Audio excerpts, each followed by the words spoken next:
صلی اللہ علیہ محمد و آل محمد واجب حضرت محترم سامعین گرامی قدر، پوری کائنات میں اللہ کا ارادہ ہر شے پر حاوی، یعنی جو بھی کام اس عالم میں انجام پاتا ہے اس میں ارادہ پروردگار ہوتا ہے۔ جب یہ کہا انما امرہ اذا اراد شیئا، بے شک انما صرف اور صرف بتحقیق یقیناً امرہ اس کا امر کیا ہے؟ اذا اراد شیئا ان یقول لہ کن، بتائیے فیکون، جب وہ کسی شے کے امر کو چاہتا ہے، کسی شے کو کام کو چاہتا ہے تو وہ کہتا ہے ہو جا، اور جو کا طالب ہوں پس وہ ہو جاتی ہے۔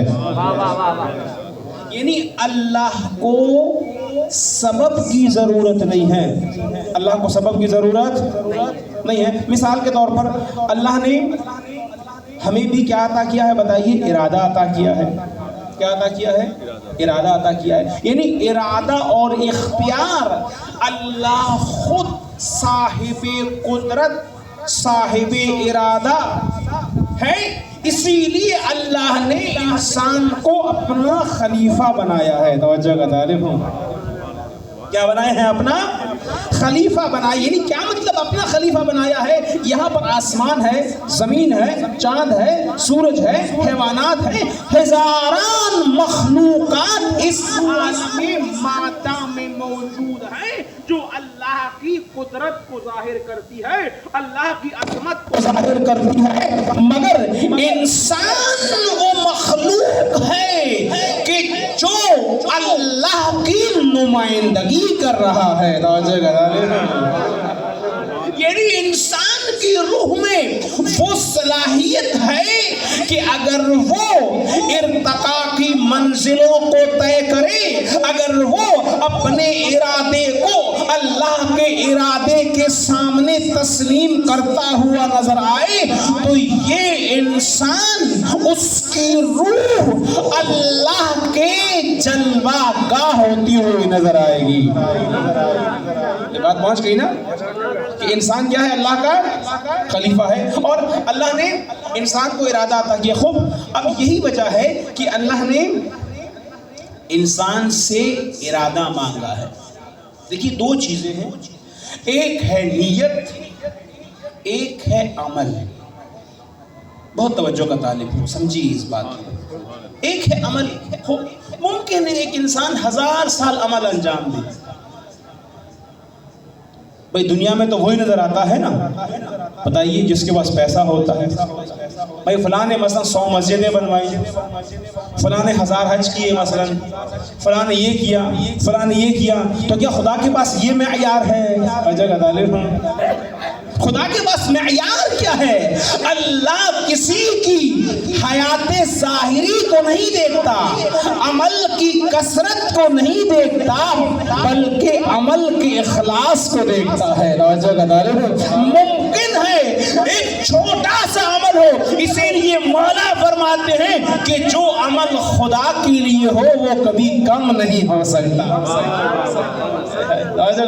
اگر 2 رکعت نماز ہے مگر وہ خدا کے لیے ہے تو اسے یہ نہ دیکھا جائے کہ یہ 2 رکعت نماز ہے، اللہ اسے اتنا بڑا کر دے گا کہ انسان کے لیے قیامت میں یہ ذخیرہ قرار پائے گی۔ لیکن اگر اس کے مقابلے میں توجہ کا طالب ہو، ہزاروں رکعتیں ہوں، اس کے مقابلے میں بہت بڑے بڑے اعمال ہوں، وہ بھی قابل قبول نہیں ہوں گے۔ بس وہ عمل کہ جس میں ارادہ اللہ کے لیے، یہی وجہ ہے کہ حدیث میں ہے الاعمال بالنیات، اعمال کا دار و مدار بتائیے نیت پر ہے۔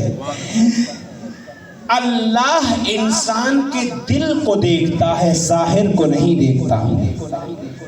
جبھی فقہ کا ایک مسئلہ ہے، وہ یہ ہے کہ اگر انسان رات کو نیت کر کے سو جائے کہ میں نماز شب پڑھوں گا، مگر وہ نماز شب نہیں پڑھ سکا، یعنی اس نے نیت کی ہے مگر اس کو انجام نہیں دے پایا کسی بھی وجہ سے، تو اس کو اس کا ثواب ملے گا۔ توجہ کا طالب ہوں، اس لیے کہ اس نے نیت کی ہے۔ اللہ تو اس کا محتاج نہیں ہے کہ اس کے لیے نماز شب پڑھی جائے، جب ہی حدیث میں ہے کہ نیت المؤمن خیر من عملہ، میرا مولا فرماتا ہے کہ مومن کی نیت اس کے عمل سے بہتر ہے۔ مومن کی نیت، مومن کا ارادہ اس کے عمل سے بہتر ہوتا ہے، اس لیے کہ ممکن ہے ایک مومن نیت کرے مگر اس کی زندگی اس کا ساتھ نہ دے، اس کی صحت اس کا ساتھ نہ دے، وہ اتنا نہ جی سکے، وہ اتنا عمل نہ کر سکے، لیکن اگر اس کی نیت اللہ کے لیے ہے تو اللہ اس کو اجر عطا کرتا ہوا نظر آئے گا۔ وجہ کیا آپ نے؟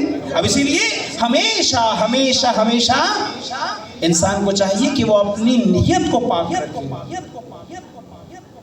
عمل کب پاک ہوگا؟ جب انسان کی نیت پاک ہوگی۔ عمل پاک ہو ہی نہیں سکتا جب تک انسان کا دل، انسان کی نیت پاک نہ ہو۔ جب انسان کا ارادہ، انسان کی نیت پاک ہو جائے، توجہ کا طالب ہو، تو پھر وہ اللہ کے لیے خالص ہو جاتا ہے۔ اور اس کی مثال اگر ہے، آج تک ایسی مثال کہ کوئی قائم نہ کر سکا تو میرے مولا علی ابن ابی طالب۔ سنتے جائیے ذرا، محمد وآل محمد واجل فرجہم، میرے مولا خوب کہاں ہے؟ جنگ خندق میں ہیں۔ اب آپ دیکھیے امام کی مثال، دیکھیے کہ امام کی زندگی علوی، اس کا جو معیار ہے، جو ہمارے لیے اسوہ بنی ہوئی ہے، اس کا سبب کیا ہے، اس کی حکمت کیا ہے؟ تو دیکھیے یہ اس کی حکمت ہے کہ علی کا ہر کام خدا کے لیے تھا۔ یہی علی میں اور دوسروں میں فرق تھا۔ اور جگہ طالب ہوں، دوسرا تھوڑا تھوڑا خدا کے لیے تھا، علی پورا پورا خدا کے لیے۔ بھائی ہم بھی ایسا کرتے ہیں نا، چلو یہ خدا کے لیے ہو گیا تو یہ تھوڑا سا شہرت کے لیے ہو گیا، یہ خدا کے لیے ہو گیا تھوڑا سا آپ کے لیے ہو گیا۔ نہیں، علی کا معیار یہ نہیں تھا، یہی وجہ ہے، یہی تو وجہ ہے کہ آج لوگ علی کی سیاست کو اپنے لیے اسوہ سمجھتے ہیں، علی کی فکر کو اپنے لیے اسوہ سمجھتے ہیں، علی کی زندگی کے ہر پہلو کو اپنے لیے کیا سمجھتے ہیں؟ اسوہ سمجھتے ہیں، کیونکہ علی جب منبر پر تھے تب بھی خدا کے لیے تھے، جب محراب میں تھے تب بھی خدا کے لیے تھے، جب جنگ میں تھے تب بھی خدا کے لیے تھے، اور اگر کسی اور مقام پر تھے تب بھی خدا کے لیے تھے۔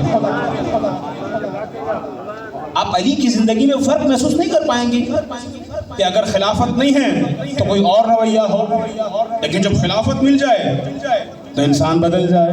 جگہ ڈالے ہم ایک عالم ہے تو انسان کا اخلاق بہت اچھا ہو، لیکن تھوڑا سا پیسہ اور شہرت ہو جائے تو اخلاق بدل جائے۔ مگر علی کی زندگی آپ دیکھیے کہ ہر مقام پر آپ کو اگر نظر آئے گا تو وہ خدا کے لیے نظر آئے گا۔ جب بھی آپ دیکھیے کہ جنگ میں عمرو ابن عبدود کو جب مولا نے پچھاڑا، بہت تیزی سے آگے گزر جاؤں گا چونکہ زیادہ وقت آپ لوگوں کا میں نہیں لوں گا، مرتبہ جب پچھاڑ دیا، کون ہے؟ عمرو ابن عبدود، کہ جو پکار رہا ہے کہ کون ہے جو میرا مقابلہ کرے۔ عجیب بات ہے، توجہ کا طالب۔ اب امیر المومنین جاتے ہیں